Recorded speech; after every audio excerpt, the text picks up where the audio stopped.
ഭൂമിയിലുള്ള മാർസ് എന്നറിയപ്പെടുന്ന വാദിറം ഡെസേർട്ടിലെ മാർഷ്യൻ ഡോമിലെ സ്റ്റേയും അവിടുത്തെ ക്യാമൽ റൈഡും ട്രെയിൻ റൈഡ് അഡ്വഞ്ചറിനെ പരിപാടിയാണ് ഇന്ന് പറയാൻ പോണത്. പെട്രയിൽ നിന്ന് ഒരു 2.5 മണിക്കൂർ ഡ്രൈവ് ചെയ്തിട്ടാണ് നമ്മൾ വാദിറം എത്തിയത്.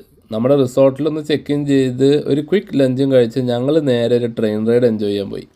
ഇവിടുത്തെ ടൂറിസം ഡിപ്പാർട്ട്മെൻറ്റ് ഓർഗനൈസ് ചെയ്യുന്ന ഒരു ട്രെയിൻ റൈഡാണത്. വാദിറമിലത്തെ റെഡ് സാൻഡും ഈ മാർസ് പോലെയുള്ള പ്രകൃതിയൊക്കെ എൻജോയ് ചെയ്യാനായിട്ടുള്ള ഒരു ട്രെയിൻ റൈഡ്.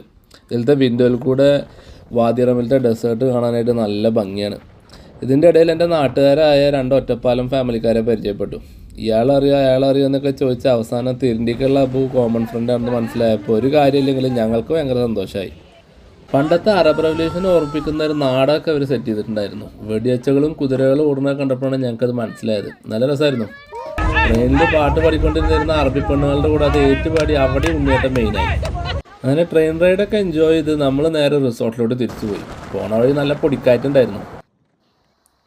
വാദിറമിലത്തെ പോപ്പുലർ ആയിട്ടുള്ളൊരു സൺസിറ്റി ക്യാമ്പ് എന്ന് പറഞ്ഞ ഒരു റിസോർട്ടിലായിരുന്നു ഞങ്ങൾ താമസിച്ചിട്ടുണ്ടായിരുന്നത്. ഇവിടുത്തെ ഹൈലൈറ്റാണ് ഈ മാർഷ്യൻ ഡോംസ്. ഇതിൻ്റെ ഉള്ളിൽ നിന്ന് ഡെസേർട്ട് വ്യൂ എൻജോയ് ചെയ്ത് കിടക്കാൻ പറ്റുന്ന ബെഡ്റൂമും അതിൻ്റെ സൈഡിൽ നല്ല വൃത്തിയുള്ളൊരു ബാത്റൂമൊക്കെ ഉണ്ട്. പണ്ടത്തെ ഒരു ഹോളിവുഡ് മൂവി ഉണ്ട് മാർഷ്യൻ. അതിലൊരു ആസ്ട്രോനോട്ട് മാർസിൽ പോയിട്ട് ഇതുപോലത്തെ ഡോം ടെൻസിൽ താമസിക്കും. ആ മൂവി ഇവിടെ വെച്ചിട്ടാണ് ഷൂട്ട് ചെയ്തിട്ടുണ്ടായിരുന്നത്. അതുകൊണ്ടാണ് ഇതിനെ മാർഷ്യൻ ഡോംസ് എന്ന് വിളിക്കുന്നത്. ഇവിടെ ഇരുന്ന് വെറുതെ സൺസെറ്റിൻ്റെ സമയത്ത് ഡെസേർട്ട് വ്യൂ എൻജോയ് ചെയ്യാനായിട്ട് അടിപൊളിയായിരുന്നു. രാത്രി ആയി കഴിഞ്ഞപ്പോൾ സൺലിറ്റ് ബാക്ക്ഗ്രൗണ്ടിൽ ഈ ഡോംസിനെ കാണാൻ അതിലും ഭംഗി.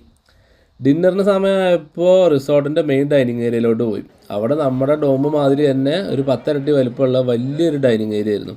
ഒരു 100 ആളെ കൊള്ളുന്ന ഒരു ഡൈനിങ് ഏരിയ. അതിൻ്റെ ഉള്ളിൽ നല്ല ഡിന്നറെ കഴിച്ച് നമ്മൾ നേരത്തെ തന്നെ കിടക്കാൻ പോയി.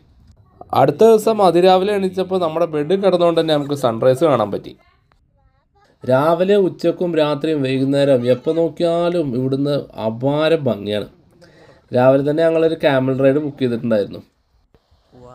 സൺറൈസും എൻജോയ് ചെയ്തുകൊണ്ട് വാദിറമിലത്തെ ചുവന്ന മണലും ചുവന്ന മലകളും ഉള്ള ഏരിയയിലൂടെ നല്ല ഭംഗി ആസ്വദിച്ചുകൊണ്ട് ഒരു ക്യാമൽ റൈഡ്. ഇവിടെ വരുന്ന മെയിൻ ടൂറിസ്റ്റ് ആക്ടിവിറ്റീസാണ് ഇവിടുത്തെ റിസോർട്ട്സിലത്തെ സ്റ്റേയും പിന്നെ ഇതുപോലെ ക്യാമൽ റൈഡ്, ഹോഴ്സ് റൈഡ്, പിന്നെ ഈ ഡെസേർട്ടിലൂടെ 4 വീൽ ഡ്രൈവിങ്ങും ATV റൈഡും പിന്നെ ഈ മൗണ്ടൻസിൽ കൂടെ ഉള്ള ട്രെക്കിങ്ങൊക്കെ. മൂടി കെട്ടിയത് കാരണം ആ ഒട്ടകത്തിന് പിന്നെ കടിക്കാൻ കിട്ടിയില്ല. ഞങ്ങളെല്ലാവരും ഈ ക്യാമൽ റൈഡ് ശരിക്കും എൻജോയ് ചെയ്തു.